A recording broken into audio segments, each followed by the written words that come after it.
everyone, thanks for tuning in. In this video I'm going to be sharing with you some tips and techniques for putting neckbands into jersey garments.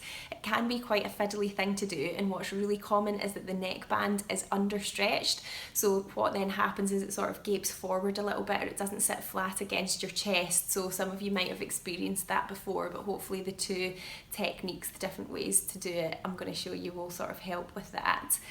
This video is linked to part 2 of our mini summer capsule wardrobe series, which features the Grainline Lark tee. So if you're looking for a specific pattern or fabric recommendations, then you can check that video out, and there's also a blog post that corresponds with it as well. Before you start putting your neckband in, just make sure that you've got jersey or ballpoint needle in your sewing machine, so that is going to sort of push through the fibres in the fabric rather than stabbing or piercing them, so it just helps to stop little holes from forming. And also make sure that you've got a stretch stitch set up in your machine. So on my machine it looks like this, which is kind of like a little lightning bolt, so just make sure you've got some form of stretch stitch, whether it's that one or a normal zigzag stitch. It's up to you, whatever you've got in your machine. Also, before I sort of show you the neckband techniques, I'm going to show you how to stabilise the shoulder seams, which just helps them from stretching out over time, so I hope you find that useful as well. So regardless of what neckband finish you're going to be doing on your jersey top, one thing that you can do to help stabilise the shoulder seams here, which just helps to stop them stretching out over time, is to put some seam tape interfacing on it. There are different ways to do this, but what I like to use is this stuff here, which is called seam tape interfacing, and it's effectively just a thin strip of iron-on non-woven interfacing, but it just comes in this handy little strip. So what I usually do is just iron it onto the wrong side of my fabric on the back bodice, and I'm going to do that right on the edge of the shoulder seam. So depending on what your seam allowance is, you might adjust the position of this. So on this particular garment, the seam allowance is 1/4 of an inch, so I just want to be doing it quite close to the edge. But if you did have a seam allowance of 1.5 centimetres in your pattern, then what I would do is just measure where your seam line will end up being. So that's there, it's going to end up, I would stitch there if it was 1.5 centimetres seam allowance, and just make sure that the seam tape interfacing is going to sort of overhang that, so that by the time you sew your actual seam in, you're also sewing through this. But as I said, for this pattern it's a narrow seam allowance, so I'm just going to sew it right on the edge there. And literally all it takes, if I bring the iron in, is you just hover it over for a couple of seconds, like so, and then it will have stuck down. So then you can just go and sew your seam, so you do that on both sides, and then your seam is nice and stabilised. So for any neckband that you're adding onto your garment, the first thing to consider is whether the neckband pattern piece is actually going to be suitable for the garment that you're making, and that will depend on what fabric it was designed for. So for example, if the pattern recommends that you use a ribbing fabric, which is very stretchy, that's what this fabric is here. So as you can see, when I stretch, that's really stretchy. If you use the self fabric, then the chances are it's likely to be less stretchy. So if the pattern piece was designed for this fabric, but you decide to use your actual just own fabric, then you will need to increase the size of the neckband piece. But if you are using just the self fabric, then the other thing you need to consider is how stretchy your fabric actually is and what way you cut it out. So you can see on this fabric here that when I stretch it, it's a little bit less stretchy this way than it is this way. So you may have to adjust the size of your pattern piece. Don't always just presume that it's right. There are different ways to check, and I'll show you how to do that depending on what method you choose to insert your neckband. So the first method that I want to show you is what I'm going to call the loop method, just purely because you end up having 2 loops. So your neckband will be a loop, and then you've got the loop of your bodice here as well, and you have to try and fit the 2 together. Now the key thing is making sure that the neckband isn't too big so that it doesn't gape, and as I mentioned before, depending on how stretchy your fabric is will depend on how big that neckband piece has to be, because it will have to be smaller than the distance around here, because if it's too big it'll just sort of sag and gape open. So one way that I like to check that is before I actually sew my neckband piece into a loop, I've sewn my shoulder seams here and stabilised them. And then what I'm going to do is fold the neckband piece in half with the wrong sides together, so the right side of the fabric's facing out. And what I'm going to do is, I've got 2 points here marked. So I've got the centre front and the centre back point marked. And I know that I'm going to lose a little bit here for my seam allowance, so I'm going to overhang that over where my centre point mark is. And then what I'm going to do is just stretch this neckband round, and I want to just sort of make sure I've got a nice bit of tension on the neckband here. So once I've sort of held it in place, then I can move my hands out of the way, but I'm just going to work my way round until I get to the centre back. So I'm going to go up here, here, and then around the back. So I'm just making sure that those edges stick together. What you could do is baste these edges together if you wanted, but I tend to be a little bit lazy.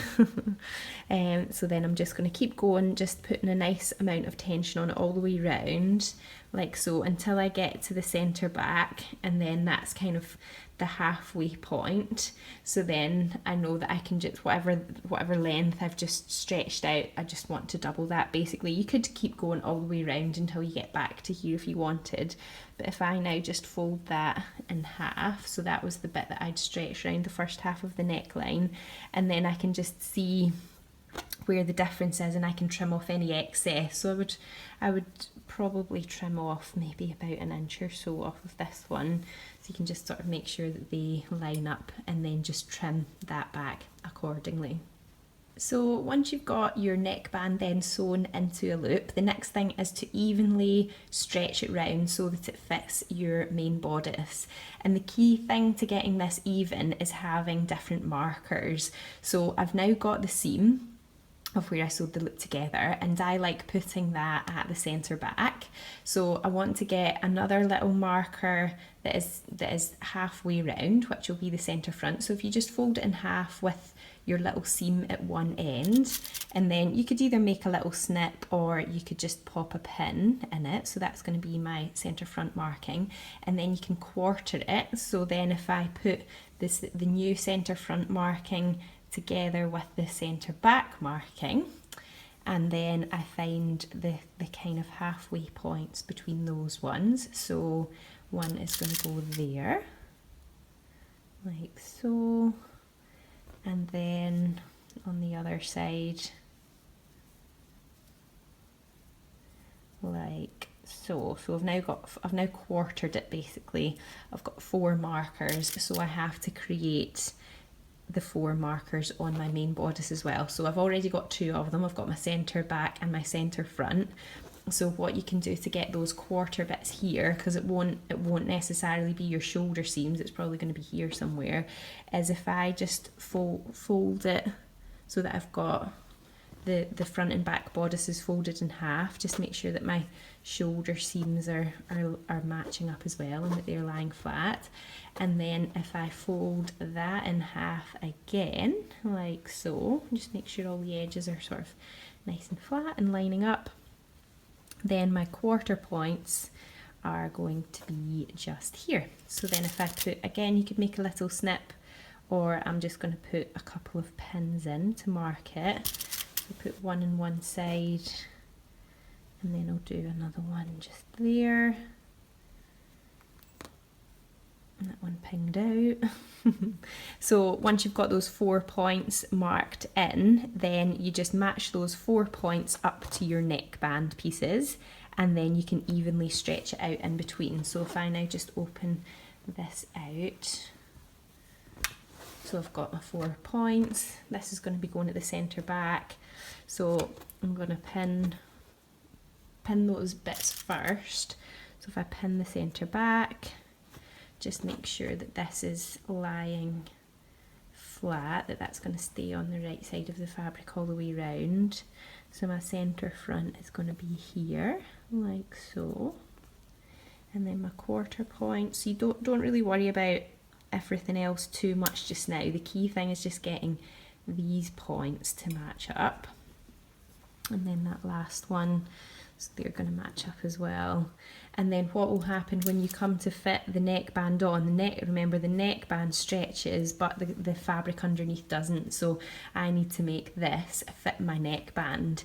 So I'm just going to stretch the neckband to the point that the raw edge of my main bodice fits it, but is not getting stretched. So that would sort of be to that point. And then I just usually kind of pinch it and put pins in. The key is to having lots of pins here.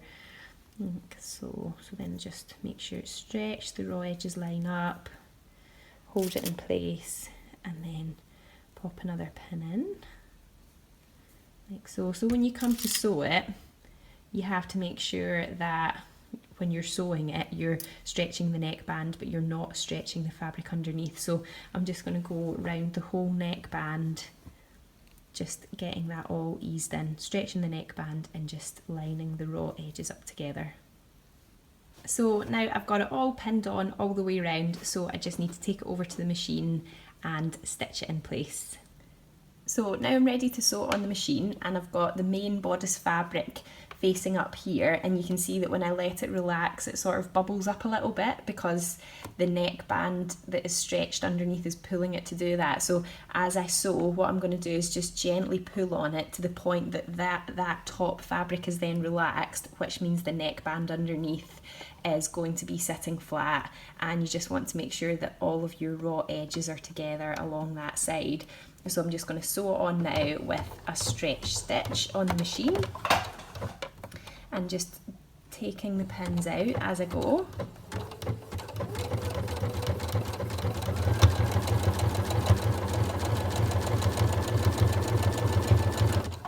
So every so often you'll just stop and reposition, get the next bit sort of stretched out and lined up and lying flat and ready to go, and then just make your way all the way around until we get back to the start. So now that I've got my neckband sewn in, you can see that as I've taken it over to the ironing board, it almost looks a little bit sort of bumpy and kind of like it's puckered a little bit here. It's not, it's just because remember the neckband is stretched but this is not, and as soon as you sort of just ease it into place and give it a good press, everything will start to lie nice and flatly. Also remember that this is going to be, you know, fairly sort of tight and stretched as you're wearing it, so that will also help it to sit just a little bit flatter. So you can see even with just a little quick press there how that edge is just starting to look really nice and smooth, the neckband sitting nice and flat. So just make sure that your seam allowances are sort of nice and flat, they're tucked right underneath, so just press a little bit at a time, just making sure that everything is actually lying nice and flat. And then what I'll show you shortly is how you can then finish it off with some top stitching with the twin needle, just to help keep that seam allowance in place. But you can see there, now that we've given that edge a bit of a press as well, that it's sitting nice and flat too. So you just do that all the way around your neckline. So what I'm going to show you now is a different method that you can use to put the neckband in, and I'm calling this the open method or the open shoulder method, because what we're going to do is only sew one shoulder seam. So that's what I've done here, so it's stabilised and sewn already in place. This one stays open, and then with the neckband what I've done is just pressed and folded it in half with the wrong sides together, and then just using a zigzag stitch within the seam allowance I've just held the two edges of that together. So what we're going to do now is attach this on to the main garment, and we're going to start by overlapping it a little bit here, and as we sew we're going to stretch it. So for those of you that like to pin everything before you sew, you might find this method a little bit daunting because you have to just sort of do it as you go along. But what I'm going to do is show you the easiest way to line it up, and then we'll get it sewn on. So I'm now at the machine and I'm going to get ready to attach my neckband on. So as you can see, I've got a little pin here which is just going to help me to kind of anchor things in place as I make a start, and I've overlapped the neckband over that shoulder seam there. this is the right side of the fabric, and then obviously the neckband has also got the right side on both sides because I've folded it wrong sides together. I have got a stretch stitch on my sewing machine, so I'm just going to start off by getting it kind of anchored down. Let's get it started. And then I can take that pin out, and then what I'm going to do now is stretch the neckband as I sew like this, but this stays relaxed. So what I do is I maintain the neckband here, like kind of like coming straight out of the machine, sort of a 90-degree angle to where the machine is, and as I sew I'm then going to use my left hand to curve this bit of fabric round and make sure that the raw edges line up. So if I just start to put a bit of tension on it now, it takes practice to know how much tension you have to pull. I would always suggest practicing on a little section before you do it on your actual garment, but I think that looks about right, so I'm just going to put it under a little bit of tension, sort of set up the first little bit that I'm going to sew. This stays nice and relaxed, so you want the least amount of sort of pressure or stress on that as possible.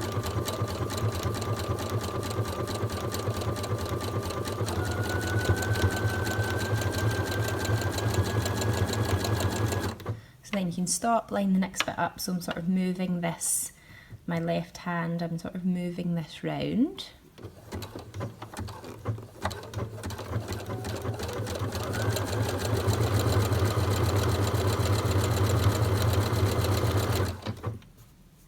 Then this is still coming straight out towards us. This gets just curved round, so we'll do that next little bit.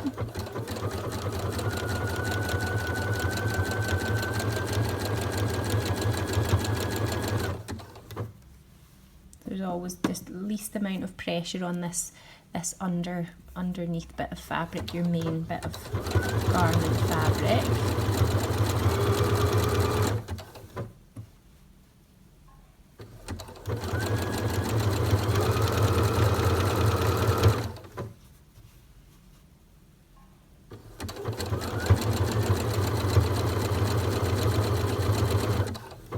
So you just repeat that all the way around, just keep on readjusting, moving this round and keeping this neckband under tension and pulling it straight out towards you.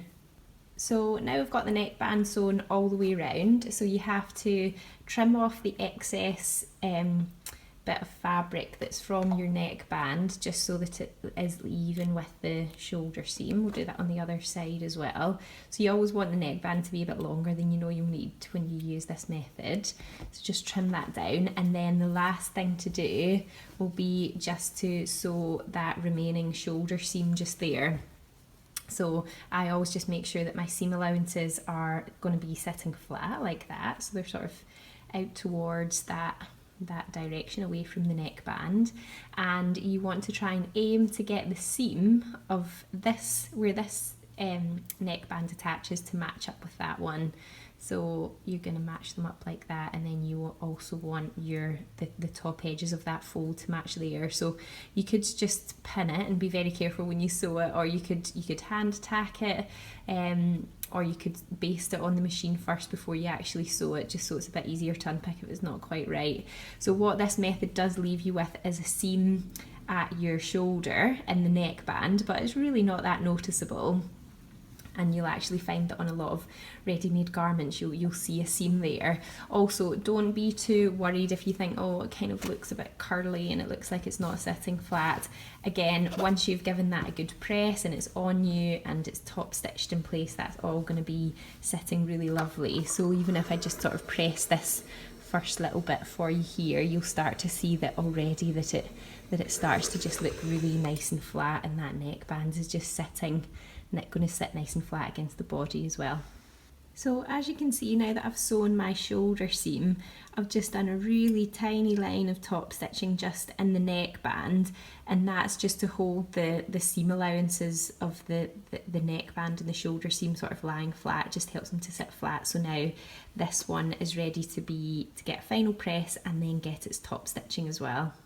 So now that you've got your neckband sewn on, the last thing you can do to sort of give it a nice finish off and make it nice and neat is just to do some top stitching around it, and you can do that with a twin needle. So you can get twin needles in a few different sizes. So I've got a 2.5 and a 4, which just indicates the distance between the two pins basically. So I usually prefer using the 2.5, but it is just kind of personal preference. So the needle, as the needle comes out of the packet, you can see it's got one shank at the top and then it's got the 2 needles underneath. So this just gets inserted into the machine just exactly the same way that you would change a normal needle. So you just pop it in like so. So most machines are going to be pretty similar how you change the actual needle. So then because you've got the 2 needles here, you're going to need 2 threads on the top. So there will be some kind of attachment that you can get for your machine that allows you to do that. So on my machine it looks like this thing just here. So it's like that, and it gets attached onto where I wind the bobbin, which is just up here. So I'm going to pop that, it's just straight onto there. And what I usually do to save me buying two spools of thread the same colour is I'll wind some just onto a bobbin and then I'll put the bobbin on the top. So if I just pop that onto this top attachment now, like so. So then you've now got your 2 threads in the top, and you're just going to thread the machine in exactly the same way that you would thread one thread, except you're pulling through 2. So it goes through all the same places that it would normally go through, like so. And then when you come to the bottom, you're just going to put one thread through one needle and one thread through the other. So I usually put the thread from this attachment onto the right hand needle and this one onto the left, just because it sort of logically seems to make sense to me. So you can, what I usually do is just sort of, I'll pull on one and see if I can figure out where it's coming from. So that one is moving my top attachment just here, so that's going to go through my right hand needle and the other through the left. So the other thing that you want to make sure that you change is that the needle is definitely going to clear through the foot. So I usually change my needle position over into the middle. So at the moment when I just turn it on and it's on stitch 1, you can see here that sort of dotted line is near the bottom, but I want to change it to be in the middle. So the dotted line's just there, and that's going to make sure that the needle actually clears through the foot. So now that my needle's in position, you can just double check by manually turning the hand wheel and just making sure that the needle clears through the foot, and then you're ready to sew on. So I like sewing mine on the main bodice of the garment, so here, but I'm going to be sewing through all the seam allowances of where the neckband was attached on, so that just helps that to sit nice and flat. Some people do sew it so that there's one line here and one line here. It's really going to be personal preference. If you weren't sure, you could always just do a little sort of test piece and see what you like the look of the best, but I like to do mine so that it's actually on the main bodice part of the garment. And I want to just make sure that the needle is nice and close to that seam line between the neckband and the main bodice. So again, you're just taking it nice and slow. This is top stitching, so it will be visible on the finished garment, so you want to just make sure that it's going to be nice and even all the way round. So I am doing this on a straight stitch, but this will still stretch with my neckline because the underneath thread, so the thread from the bobbin, is going to zigzag between the 2 top ones, and that's what gives it a little bit of give and a little bit of stretch. So I'm just going to stop there so that I can just show you what that looks like, and you can see where I've stitched. So obviously I've done this in yellow thread so that you can see it. You would just do it in matching thread, but you can see there it's just helping the seam allowances to sit nice and flat, and it just gives that really nice kind of finish to it. And then on the back here, so I happen to just have a sort of darker blue thread in the bobbin, you can see that that's just sort of zigzagging backwards and forwards between the 2, and then if I just put a little bit of pressure on it, you can see that the stitching is able to stretch with that pressure. So you obviously wouldn't stop where I have, you would go all the way back round till you got back to where you started, but it's just a really nice finish to the neckband on your t-shirt. So the other option you've got to do a sort of finish off stitching on the neckband is to do a triple straight stretch stitch. not sure if I said that the right way round, but it looks like this on my sewing machine here. That's the button just there. So it looks like 3 little lines sort of together, but the stitch just goes backwards and forwards. So it does just appear as one line of stitching, but each stitch has got 3 layers to it, if that sort of makes sense. So what I'm going to do is just show you what that looks like now. Now when I turn it on to my machine, you'll see that the little lines are sort of orientated towards the bottom of that symbol just there. So it means that the needle position is just slightly to the left, and I find it much easier to line it up if it's over onto the more towards the centre of the foot. So you can readjust the position of the needle just by clicking this button here, and you'll see that it sort of jumps over. So now my needle's coming down more in the middle of the foot there, as you can see. So again, what I'm going to do is just do that line of stitching, and I want it to be fairly close to that seam line between my neckband. So I'm still doing it on the main bodice of the garment.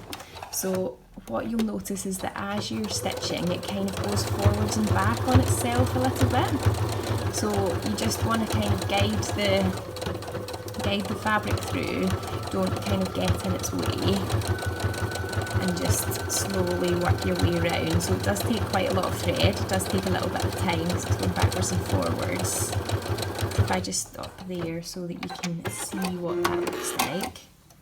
So there we go, as you can see there, it's just one line, but it looks a bit more solid, like it looks like a more denser line of stitching, if you like, because each stitch has actually got 3 lots of thread over it just there. So that's an alternative to the twin needle.